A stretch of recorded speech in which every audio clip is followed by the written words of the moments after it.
latest service management trend is increasing customer satisfaction. We see that as a very important one. There are still a lot of IT organizations who can master their IT but do not understand the business needs, and we think that's the most important one. Understand your business needs, master your demand management process, maybe even get an internal account manager in place, and offer your services via a service catalog, for instance, or get a self-service portal in place so that you can log your incidents, track and trace, and very important is to get your knowledge management system in place as well. We do that all in one tool, in one portal even, and we typically see, if you can offer that the customer satisfaction grows rapidly.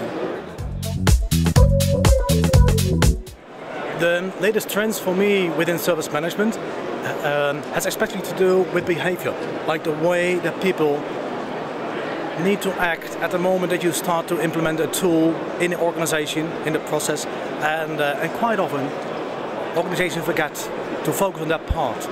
So if you start to think like we are going to work with a tool like a knife in the kitchen, and first you want to learn people how to work with this so that they slowly can adapt with the new situation, then you get a far more better integration of your tool and your people. Yeah, for service management, it's all about doing more with less. So doing more within one tool. And service management is, it's standard, it's ITIL, but it's how far you go and how wide you go.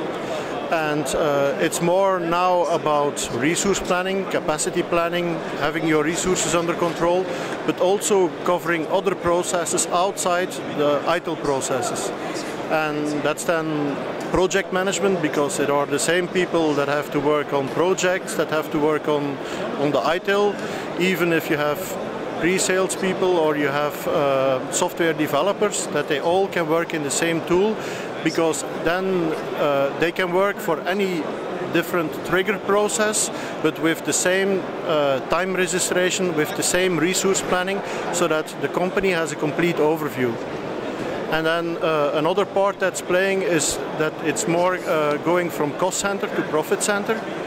So that it's more about knowing where your costs are, and then to be able to streamline your costs towards the different cost centers, and then with the billing towards the cost centers, that you have that under control. So making a profit center out of IT.